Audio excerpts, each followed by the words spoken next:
Alright, gang. Something a little different for y'all. Because of, or as a result of my recent series, Ask a 95-year-old with Ellis, we're getting lots of questions for Ellis for that series. But I've also gotten a few kind of personal questions about myself. Now, I am an intensely private person. I don't display my life out there. I don't do Facebook or Twitter or any of that kind of stuff. I mean, YouTube is as intense as I get. And I know I did make a pretty intense YouTube video 6 months ago about the death of my sister and all that. But I don't, that's not my style to kind of put my life out there. Anyway, I've gotten a couple of questions about some of the memorable memories of my life, and I'll tell you one here. Short and sweet, I'll keep it reined in.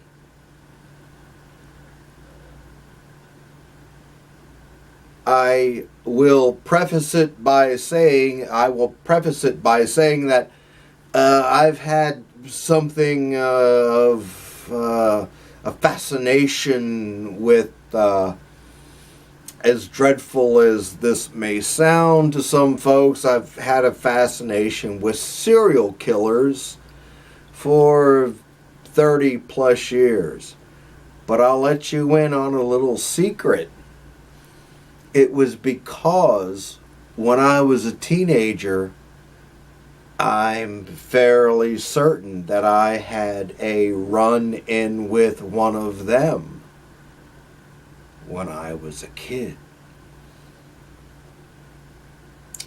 And let me tell you about that short and sweet. My sisters and I, this was before I could drive, so I was probably 14, 15 at the most. We used to drive out, or indeed walk out, to what was called the MJ Mall in Carlisle, Pennsylvania. This was in the late 70s, and we used to hang out at the game room. The game room was the arcade. Played tons of pinball, foosball. When Space Invaders first came on the scene, I was obsessed with it, and I was one of the champions. And anyway, we used to hang out at the game room. The game room had an entrance from, indeed, inside the mall, and it also had an entrance out into the parking lot. You had big, full-sized glass windows on the back wall, and you could walk out the back door into the parking lot. Anyway, one night, it was in the fall, probably the fall of 78. I think I had probably just turned 15. I'm not sure where my sisters were. They must have been wandering down through the mall or whatever. And the game room was fairly empty. And I walked down to the end and was standing out on the sidewalk outside the back entrance into the parking lot.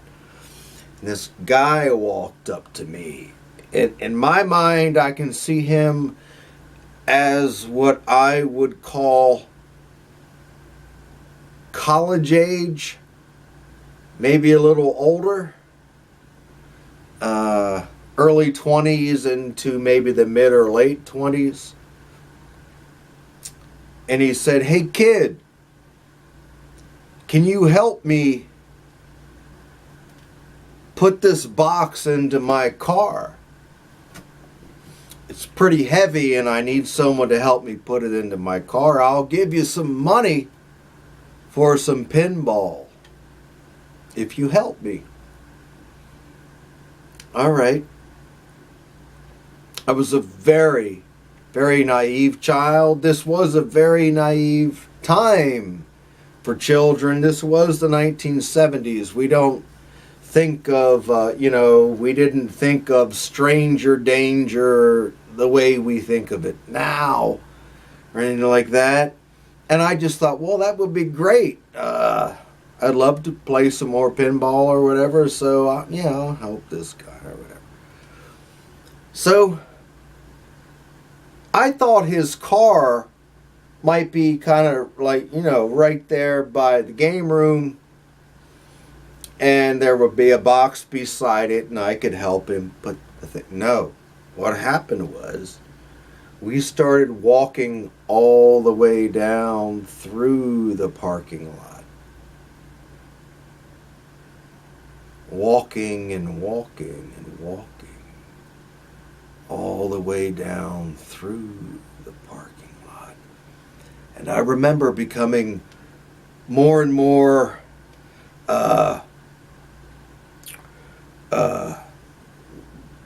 uncomfortable as, the further we got down the parking lot. It was dark and cold and windy and all that. But again, there was something inside of me that said, I told this guy I would help him and I need to follow through with that. And let's just go do this and then we'll go back and play some pinball. We walked all the way down to the west end of the parking lot, where everything gets real dark and all that. And I also have to say that the mall itself was immediately right off of Interstate 81, which any of you East Coasters will know. Interstate 81 is one of the main thoroughfares through this part of the country. It was literally right off. You get off the exit, boom, you're in the mall. And anyone who knows anything about killers, serial killers, knows that this is part of their, MO. Anyway, we get down to that end of the parking lot. There's all these overhanging trees, and it's really dark and everything. And I had become very, very frightened at this point. And we walked up to this car.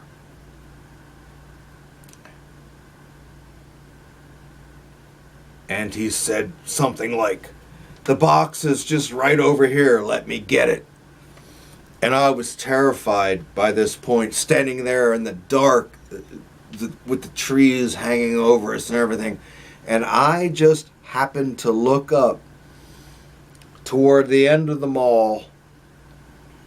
There was a Montgomery Ward's, anyone who remembers Montgomery Ward's, that anchored the west end of the mall. And a kid that was in my class in school, his name was Jeff. He was standing outside of Montgomery Ward's. And I was so scared and afraid. I saw Jeff standing there and I said to the guy, "Look, I gotta go. I gotta go talk to my friend. And I started kind of running away a little bit. And he said, "No, come back here, get back here." And I just kept running toward Jeff.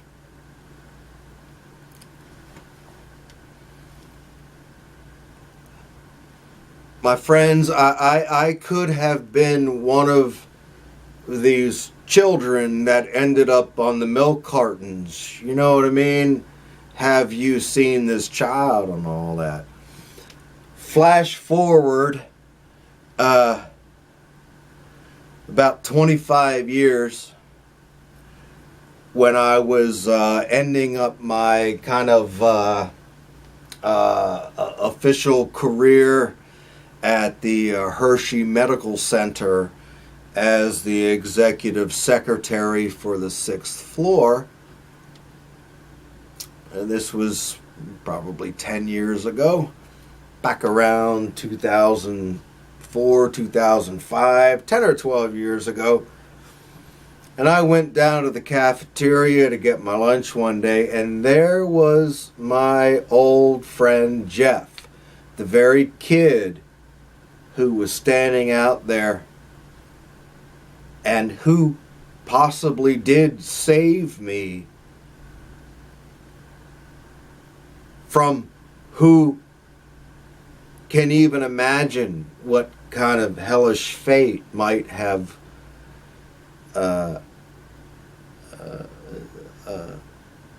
been my fate. And I told him about that. I said, Jeff, hey, how you doing, buddy? Let's sit down. He was there to visit a relative who was in the hospital at Hershey Med at the time. And I felt completely compelled to tell him, I said, Jeff, I got to tell you this story. I'm not sure what your reaction is going to be, but I have to tell you this thing. It's like catharsis for me.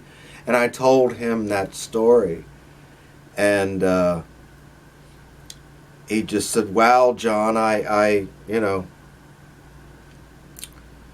glad I was there and was able to give you the courage to kind of extricate yourself, pull